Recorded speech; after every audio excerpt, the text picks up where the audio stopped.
It is my deep pleasure to introduce our keynote speaker this year, Dorothy Metcalf-Lindenburger, who is a retired NASA astronaut, also Aquanaut, STEM advocate and educated geologist and mom. Dottie grew up in Colorado, but her roots in Washington run deep. She came to the state in 1993 to do her undergrad at Whitman College and did a teaching certification at Central Washington University. She studied geology and taught earth science and astronomy at Hudson Bay's High School in Vancouver, Washington. And in 2004, NASA selected her to join the astronaut corps, and she flew as a mission specialist on STS-131, a resupply mission to the International Space Station. And her career at NASA is not just in space. In June of 2012, Dottie commanded the NASA Extreme Environment Mission Operation, if you've ever heard of that, that's NEMO. And it's in the Aquarius Reef habitat off the Florida coast. And they developed on that mission techniques for working at an asteroid. Dottie retired from NASA in 2014, moved back to the Pacific Northwest with her family, and is a part-time lecturer at UW-Bothell, runs her own business, Dottie ML, LLC, and volunteers as a board member for the Challenger Learning Center, the Seattle Museum of Light, and is on the Presidential Advisory Board for Whitman College. Please join me in giving a warm welcome to our speaker, Dottie Metcalf-Lindenburger.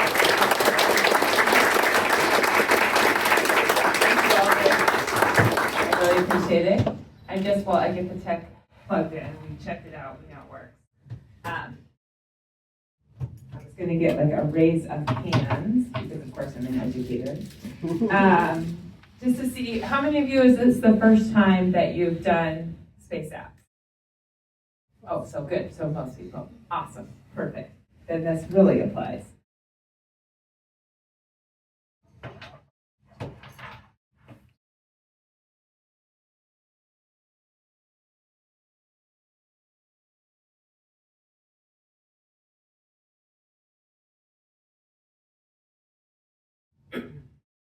Actually, I felt like I was having a hard time coming up with a title for this, because sometimes I usually do like launching or something like that. But then I decided maybe it's more appropriate to say that you're actually reaching a star, right? You're using helioscience to bring it back to Earth. So anyway, when I flew on STS-131, all of the three of us in the light blue shirts are from the shuttle, and Tracy Caldwell-Dyson was already on orbit from being on a Soyuz to get there. And she just recently returned. Tracy and I are good friends. So it was awesome to see her back up in space. And pretty soon I hope to see Stephanie go back. She was supposed to be on Crew 9, but we all know that Crew 9 changed because of the Starliner. And so she got bumped. That's kind of part of life in the NASA astronaut office. Like, you can believe that you're going to be on your mission, but sometimes things change. And Stephanie, the ever professional, is just going to, I imagine she'll be on a mission very quickly. Naoko and I are both moms, and we both, Naoko retired before me, and then I retired soon after her as we were raising our daughters. Well, I want to start out because what you're doing is so applicable, right, to any type of space mission, but also, of course, back here on Earth. And just a reminder of NASA isn't just astronauts, and it's not just sending people to space. And so all the things that you're doing this weekend have application, probably not even just in this area, right? But it's a part of that. And we're thankful for that. So I was going to talk about the things that I usually talk about to different types of audiences, depending on the audience, right? And it goes from that curiosity. So when I saw all the hands go up, to me that says you are curious about taking a skill that you have and using it in a unique weekend where it can be applicable to Earth. And that, I think, is really cool. And I hope, my goal is to always make sure that people are curious for life. Also, of course, you joined a challenge, and 2 teams are going to advance, but really I think all of us advance.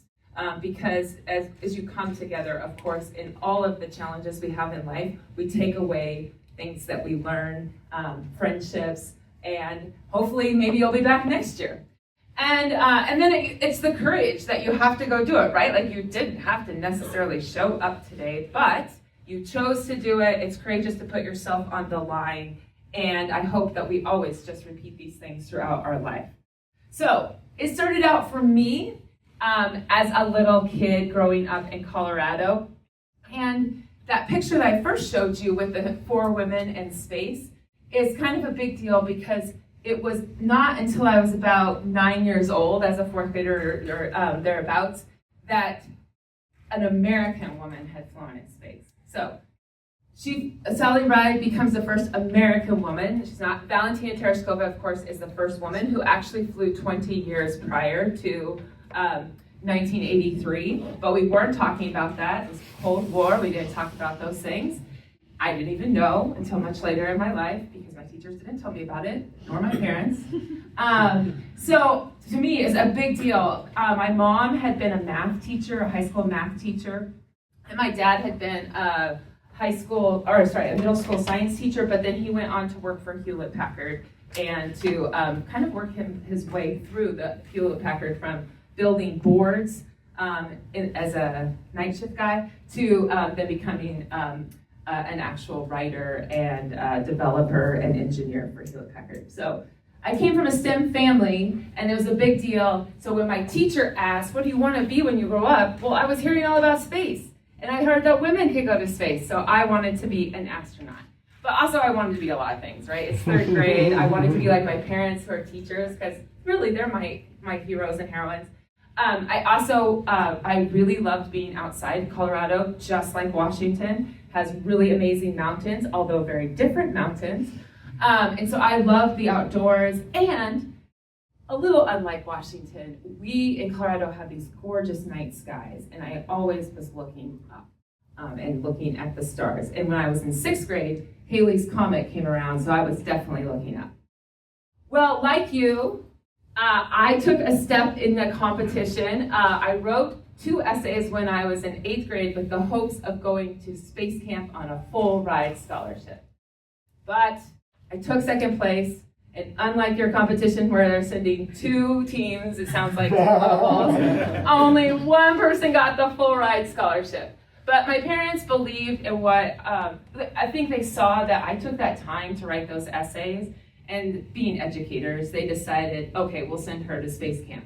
So in April of 1990, I went to Huntsville, Alabama, and just enjoyed that whole entire week. And in April of 1990, the vehicle Discovery was taking Hubble into space. So we also were hearing about that as kids. So we weren't just, building model rockets and running through simulations and pretending like we were astronauts. Like we were learning about the hardware that would literally change how you and I think about our universe. And then, of course, we know there's so many other things that have gone on since then that have changed how we think about, of course, the sun. So when I came home from camp, I built the model Discovery, and I hung it in my bedroom because it's like a big deal to me. I want to become an astronaut, and now I felt like I knew the steps of how to become an astronaut. I continued to compete in science, although there was a little bit of a theme, like here our team is taking 2nd place in Science Olympiad. Wah, wah. But still, I got several individual and also team, really important I think for team, medals from Science Olympiad at that state event. That's what gave us enough points to get to that 2nd place podium. And I really loved it, obviously. So I kept involved in STEM activities all throughout high school, and then of course got here to Washington State, and that's where I went to Whitman. And originally I thought I might major in math like my mom because I really liked math. But then I took this 1st year class of Intro to Geology and fell in love with it because the state is so compelling with its geology. It has a great story on both sides of the state. And so that's what I majored in. I had several internships. And then, like in so many things in our life, I was graduating with this trajectory that I had planned. And my planned trajectory was to take a gap 2 years, and I had been hired by the Peace Corps to teach English in Kazakhstan. And then I was going to come back from that and go on to graduate school. And I imagined myself like getting my PhD in geology and then going to the Jet Propulsion Laboratory and working and sending things to different planets and studying those planets. And that didn't happen. So what happened? Well, Kazakhstan was in a civil war with Russia. Keeps going back to Russia. Kazakhstan was trying to become its very own country, and there was just problems, and Peace Corps didn't think it was safe enough to send me. But by the time that Peace Corps decided that, it was too late to apply for graduate school, and also it was pretty challenging to find a job that, right away. And I guess, when you're coming out of college as an undergrad, you feel pretty pressured to get a job. Otherwise, I ended up going back to my parents' basement, and I really didn't want to stay at my parents' basement in Colorado. So instead, I started thinking and talking with them, and I decided, I was going to teach English, but really I love science, and that's what I have this degree in. So that's when I went to Central Washington University, because I could jump right in. You didn't have to wait a whole year to apply to a graduate school. I could jump in, start getting my teaching degree, and become an educator. So I did. I became a science teacher. I started out with the basic earth science classes, got all those ninth graders, helping them get on to their further classes. I really enjoyed it, but I have this passion for space. And also my students I was at a Title I school, which just means that there's a lot of economic impoverishment. And so many of my students didn't have trajectories in their life, and they had failed classes. And so to capture their attention, we used astronomy. We also used the ocean. There's a couple of things that capture students' attention, and also you can trick them into doing chemistry and physics and geology. So this is one of my astronomy classes, and one of my classes, my third year of teaching astronomy, a student asked a really good engineering question. How do you go to the bathroom in space? And I was like, I have no idea what a space toilet looks like. I hope that there is some sort of sucking mechanism, but I do not know. So I had to go look it up, right? This is that curiosity, that interest piece. And I want to know too, and I want to bring that back to my students. I think they still wanted to know the answer. Maybe it was just to throw me off and get me talking. So I went and looked it up, and in looking it up, I found out the real answer to how the space shuttle toilet works. But I also found out that they were hiring teachers in the class of 2004. And I couldn't believe it. They were hiring teachers in the class of 2004. So of course I applied, and I ended up getting it. But also during this time frame that I was teaching high school, after having done all those competitions, I wanted to encourage my students and see them excel. So I also coached Science Olympiad, and this was one of my teams at state over in Eastern Washington at Eastern Washington University. We did pretty well. We didn't take second, but we did pretty well. This is me when I finally got the interview. You go down, now the way they're hiring astronauts, you first have to pass a whole bunch of medicals. So they usually do a first call down, pass medical tests for about 3 days, send you back, and then they'll bring you back down for interviews if after all the analysis, all the medical comes back. But in the old days, the shuttle days, they would just bring you down for a whole week. So most of that week is medical tests, aptitude tests, psychological tests, occasional tours, which is like a thank goodness break. And this was one of the tours. And as a geology teacher, I am of course wearing my Cascades Volcanic Observatory t-shirt. So it all comes back to geology too. So of course then I find out about this 6 months later in my classroom on April 12th, which is Yuri Gagarin Day, right? And also it's the first launch of shuttle STS-1. So I found out in my class, I didn't even finish that year. I had to write substitute plans for the rest of the semester and hand over to a teacher, and I moved to Houston, and my husband then joined me later, and that is where we lived for the next 10 years. So, as you know, you have been challenged, and you're still being challenged. I think I better not take up too much time, because you have to get back to working with your team. But of course at NASA, we work with teams all the time. And this is the class, the 19th class of astronauts that I was part of. 3 of us were teachers. One of my classmates, Jose Hernandez, you may have seen the movie A Million Miles Away. He is the star of that movie. But all of us flew at least once in space, and several people flew multiple times. We start out as a team, and we have to solve challenges too.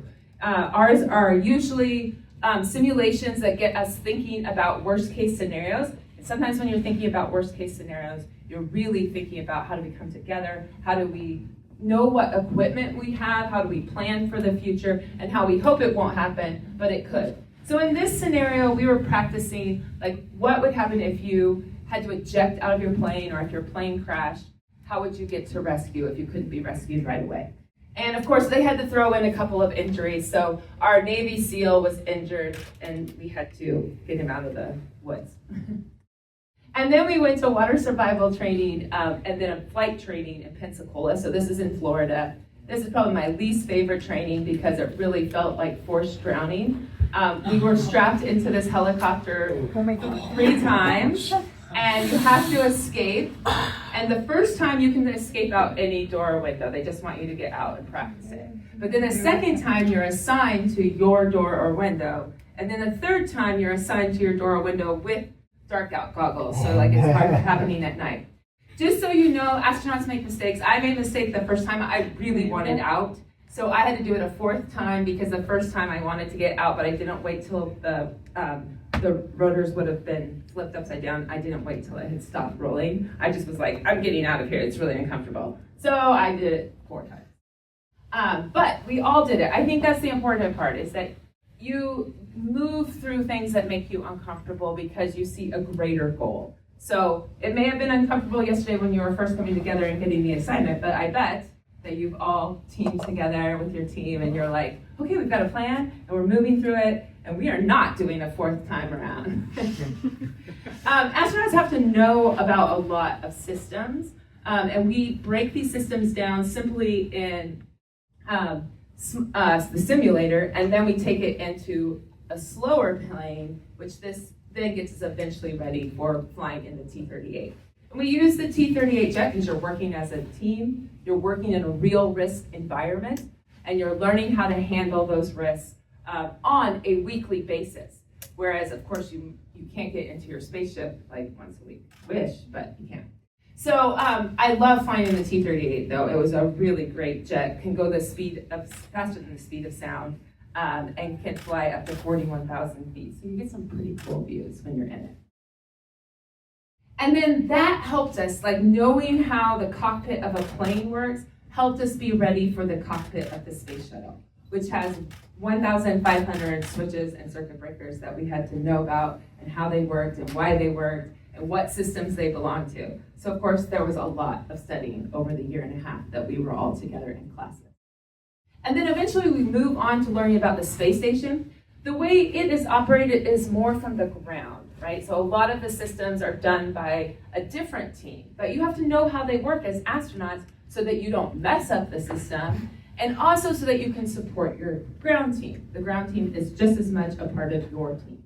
So the space station, this was when we were leaving in April of 2010. Of course, it continues to grow and change and have new vehicles visiting it.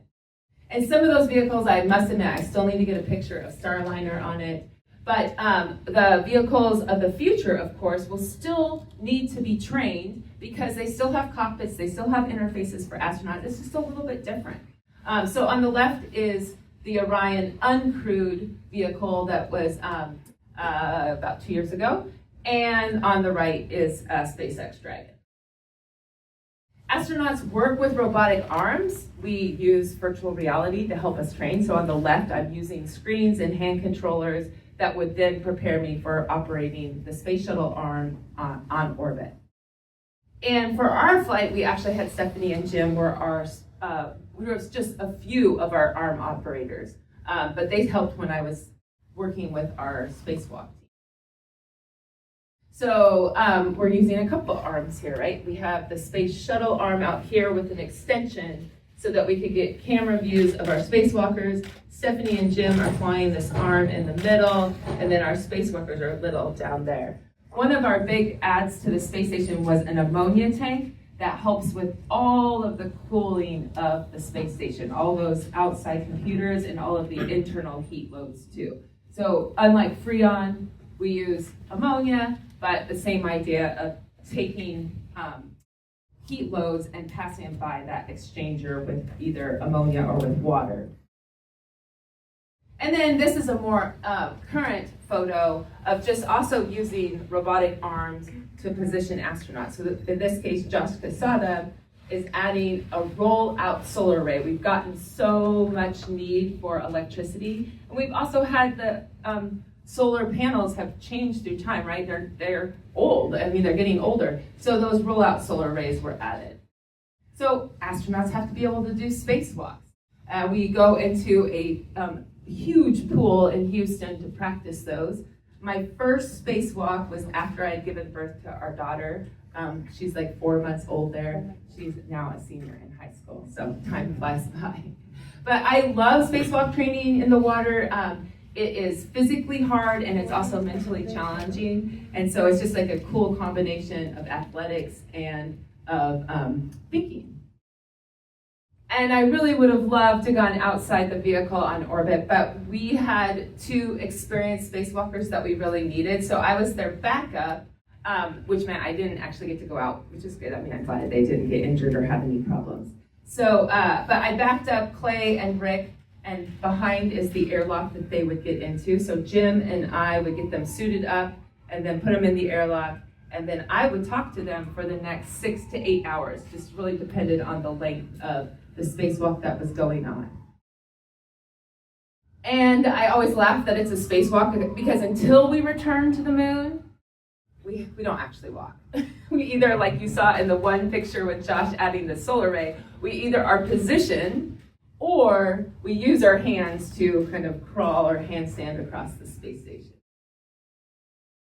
But it's really rewarding and challenging, and I put this picture in. This is of Jessica Mayer and Christina Koch. It's the first time 2 women did a spacewalk, and a lot of people ask, well, why? Why did it take that long? I mean, there have been women flying in space, and it's really because of the suit development. The suit was developed for men. The size goes medium, large, and extra large, and a lot of women don't fit even into the medium. It's just really bulky in the shoulders.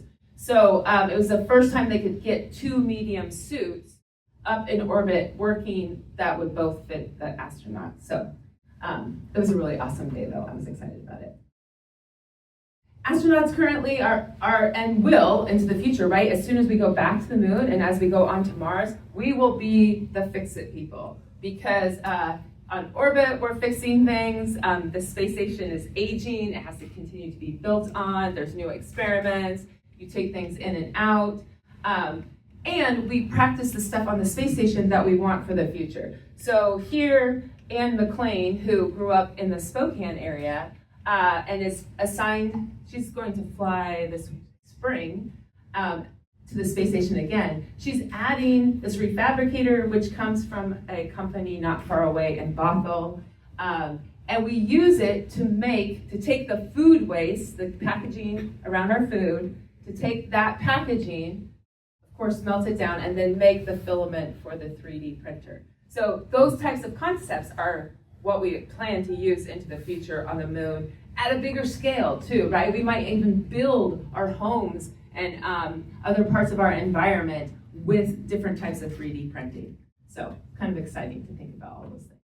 And then of course, since it's been housed by humans, there have been over 3,000 experiments on the International Space Station and counting, because this year is the 24th year of having people continuously live on the International Space Station. 24 years, that's pretty amazing. Don't tell me if you're under 24 or if you're 24, because that means that always people have been living in space for you, and it makes me feel old. That's really what it makes me feel. Another Washingtonian from not far away, Kayla, grew up in the Tri-Cities, and she's in the Navy, and so I threw this one in. She's working with plants And then soon to come home in the next week or so, Jeanette Epps is, this is early on in her mission, but she was preparing biosamples from astronauts to return and be analyzed. Astronauts have to take care of our bodies. We, of course, love to eat, but we need to eat things that aren't too full in salt so that we keep our bone density. We also have to exercise for about an hour, hour and a half to 2 hours every day on the International Space Station to keep our big muscles strong, which then keeps our bones strong so that we can return to Earth. All right, so my last C, right? You've been curious, you've been challenged, you're working hard, and finally, you are gonna launch it tomorrow. You've got your pitches that you have to throw down in 4 minutes with 1 minute of questioning. So on April 10th of 2010, the little girl that dreamed about going to space and built the model of Discovery flew on Discovery 20 years, almost to the day, from building that model and going to space again. So it can be done, but as you all know, it takes like the teamwork, the effort, putting all the time in, and seeing the longer picture, the longer goal, not just the immediacy. So this was the morning of. I was the flight engineer, so that's me. I'm very excited. But I also recognized that we could have a scrub. But we didn't, thankfully. So the main engine's light. We make sure they come up to full thrust. And then the solids will light.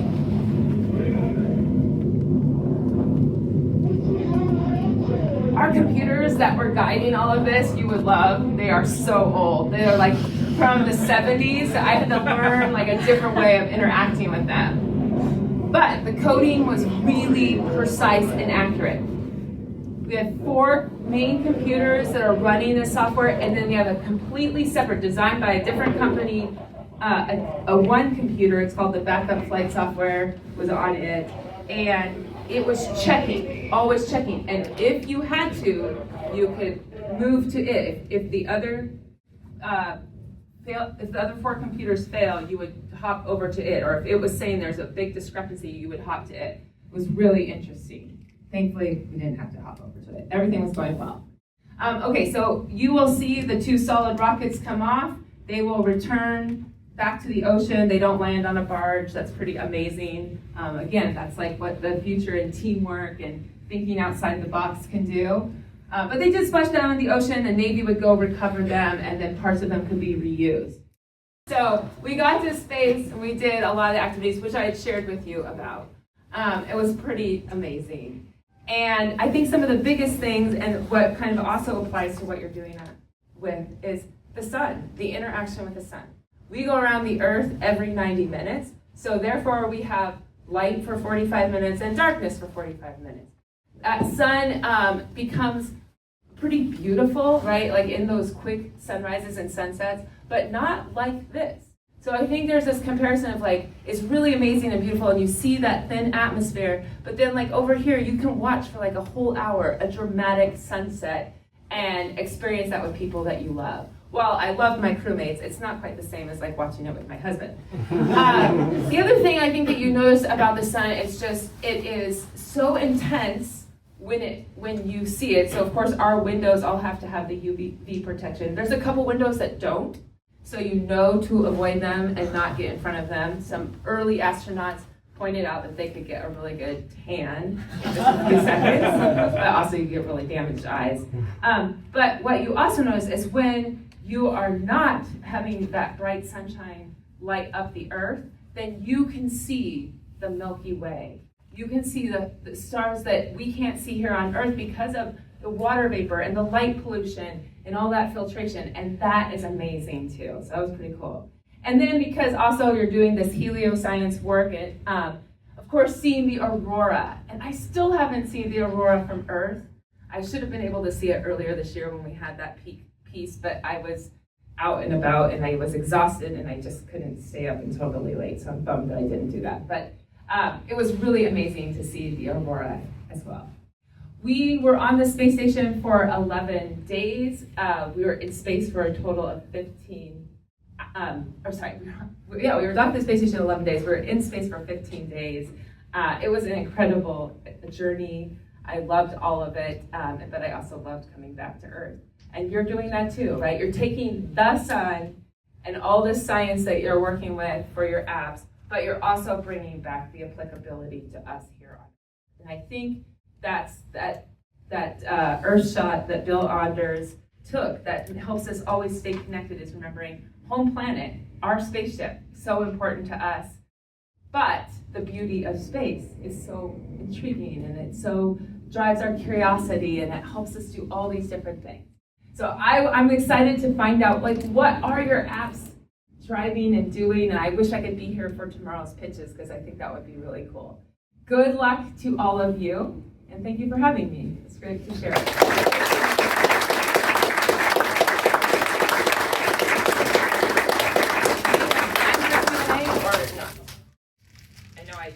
We have time for Q&A. Yes? Okay. Let's do a little Q&A. Oh yeah, I'd be glad to. Yeah. What's up? What movie would you say is most accurate? What movie would I say is most accurate? Well, I think aspects of the beauty of the film, and a lot of consulting was done for, I'm going to blank on the name, with Sandra Bullock. And Gravity. Yeah, Gravity, thank you. But the plot line is not accurate, like, but it looks a lot like that. Also, when you're doing spacewalks, you do not look that amazing when you come out of a suit because you have this long underwear on, like literally long underwear with tubes all over it. And Sandra Bullock did not wear that, so that's unfair.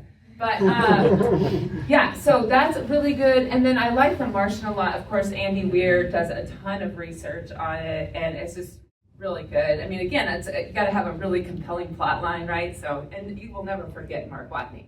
So I like those two. But then I grew up in the Star Wars days, so to me, even though it's not super accurate, like I love space, and I love that it can drive this curiosity in people. How competitive was How competitive was getting into the astronaut office? Not as competitive as it was the last time. I think there were like 17,000 people that applied, and they narrowed it down to maybe 14 or 15 people. But it was still very competitive when I was applying, several thousand. But I don't think it was above 10,000. Okay, how about nowadays? That's what I mean. I think this is the last one. So, sorry. There's been a current call that just started in March, and I don't know how many people applied to that one. We will hear all those pretty soon. But the previous class, I think, was 17,000 with like 15 people being hired. Yes? In a spacewalk, you mentioned using your hands, and it was like a handstand. Does your perspective in any way adjust to feel like you're hanging instead, or is it based off of seeing Earth, or? That is a great question. I didn't go outside, so I don't know, but I would imagine it feels a little bit like inside where, I mean, I think you oftentimes, when you're inside, orient yourself where Earth is down, and that is how the interior of the space station is oriented. But you're in the center of your suit, right? You're floating in your suit. I do know that astronauts that have done spacewalks, they definitely hold on a little bit tighter when they're outside. So I would imagine it feels like that is like where you need to be held on to, but probably still looking down like, I could fall to Earth, right? Yeah. Even though you can't fall to Earth. Well, you could if you let go, but that you'll push off, whatever. Yes, way in the back. So astronaut training going forward, the commercial astronauts from SpaceX and our compatriots in the ESA, etc., will this go forward as kind of a united, common training so everybody knows how to use each other's equipment? Or will they be two parallel? How does that evolve? Well, I can't speak to how the training for just commercial astronauts is because that's proprietary and I didn't go through it myself. But NASA still trains other countries' astronauts. And with Axiom, for example, which is a company, they even pay to do training a little bit with NASA. And so did this last SpaceX. They did some work at NASA So they pay NASA. Of course, NASA pays SpaceX when they fly people. So yeah, but ESA is going to train their astronauts in a way that's different. And even in this last class of ESA astronauts that they selected kind of two tiers. They selected like their prime astronauts that countries put forth and they pay for. And then there's a second kind of backup. They already know they're ready, they're healthy, they're interested, but those countries haven't put them into the prime slot because it takes extra dollars. But there's some overlay with what they get to train. The goal is usually for the partners that are, so like NASA, ESA, RSA, the Russian Space Agency, Japanese Space Agency, JAXA, the UAE, is to have some components in your own country, but, Canada, I'm sorry, I didn't mean to leave out Canada, because Canada has a lot of training with us, is you have some components back in your country that are unique or different, but then just the US in general has had more dollars put in because of the tax base, so there's our big facility, but we go to the Canadian Space Agency for training there, they come to us, so there's a lot of work, and I guess that's why I like space, is there's a lot of teamwork, right? It is an international program, and that's the idea of the Artemis program, is international cooperation and commercial, right? So that's that whole new piece, which is pretty exciting. Yeah, yes. Way back, and then I'll go in front of you, yeah. What do you think the next big frontier in space is?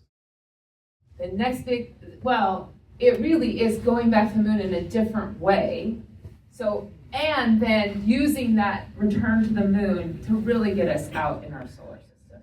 But in between there, who knows, we might see commercial people go look and use asteroids for resources, right? There's been a lot of thought put into that as well. So, I don't want to limit what can happen, right? But I think that the thing I would really like to see us do is go back to the moon. I really think that's important because we were there for such a short period of time. It was all done before I was even born.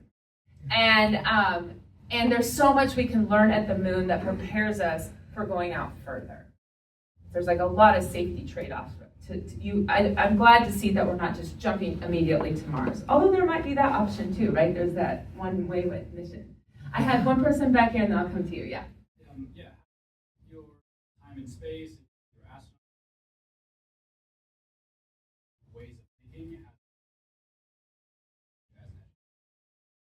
Well, I think just even in life. So I have always loved earth sciences, right? I grew up loving being outdoors and loving the earth and looking up at the night sky. But when you look back at the beauty of the earth and places I've never been, and then also when you turn to just the depth of looking outward and it's humbling, it's amazing, and it makes you really value your home. I really wanted to also go home and tell people about it. But with also the perspective of we've got to make it better, right? We're in some critical junctures here with climate change caused by our own carbon dioxide. So part of me is trying to work with some friends to do some carbon capture work. The other part is expressing that to students that we are in this together. This can't be separate. We all have to be on a trajectory of working towards sustainability back here on Earth. And some of us are I know that I travel, so I have to watch how much am I traveling and contributing to the greenhouse gases that are causing the very problem that I don't want to have. So I think about this a lot. So you'll be happy to know I did take the light rail down here. And I really try to do that a lot. And then I'll come to you, yeah. When do you think that is going to be affordable for the average Joe to go to space, to the moon, and Mars? Yeah, when is it going to be affordable for all of us to be able to go? Not nearly as quickly as it was affordable for people to go fly on airplanes. Which bums me out too, because I couldn't afford to go pay for a flight, right? I was just fortunate enough to be selected for NASA. So it's going to take, we're going to have to see a lot of safe flights, and then also be able to have other reasons why you're going that's maybe paying for that trip. Yes, you guys raise your hand. Oh, yeah. Oh, that was very nice. Thank you. Teamwork.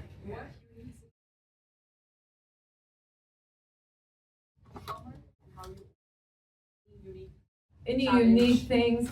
A lot of the unique things had already been accomplished. I mean, you saw that I did have my daughter while I had already been hired as an astronaut, but there were already 2 moms in that first class of astronauts with Sally Ride. So that a lot of those challenges, I think that is actually the hardest part. Is just figuring out how am I going to keep my training going and be viable to fly, but also take these 10 months plus a little bit more because you really have to recover.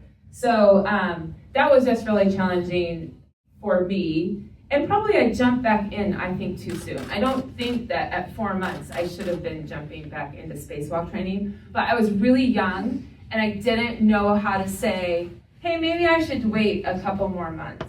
And because, at that time, a lot of the bosses, we knew that the shuttle was retiring. So that was like one factor is like, if I don't get a shuttle seat, like I might not get a seat.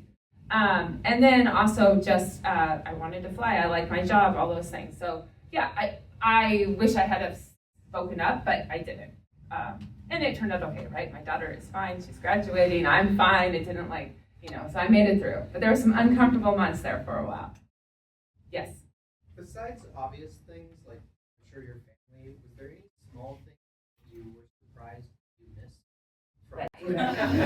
I really love fresh fruits and vegetables, and I think that's why it's so compelling. That's why I show that picture with Kayla, with plants, is that we didn't have plants up there at the time that were being experimented on and being grown. But when people do, people are really excited about eating them. And I remember early on, Shannon Lucid flew to Mir, and she talked about this onion that I don't think was a science experiment. I think it was just one of her own things that she did, about how flavorful this onion was and how good it smelled.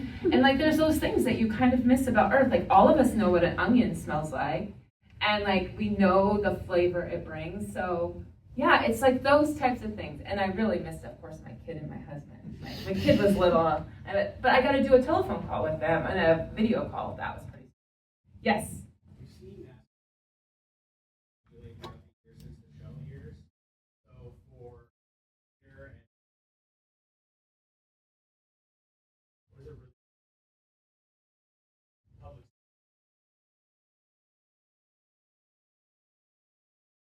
Well, always, NASA's mission has always been that anything we do in space makes life better here on Earth, and that's always been true.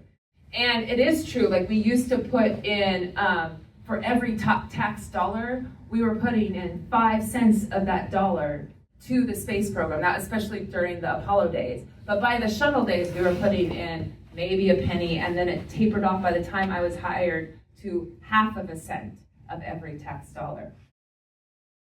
Part of that now, though, is some of the innovation, right, is being picked up by these other companies.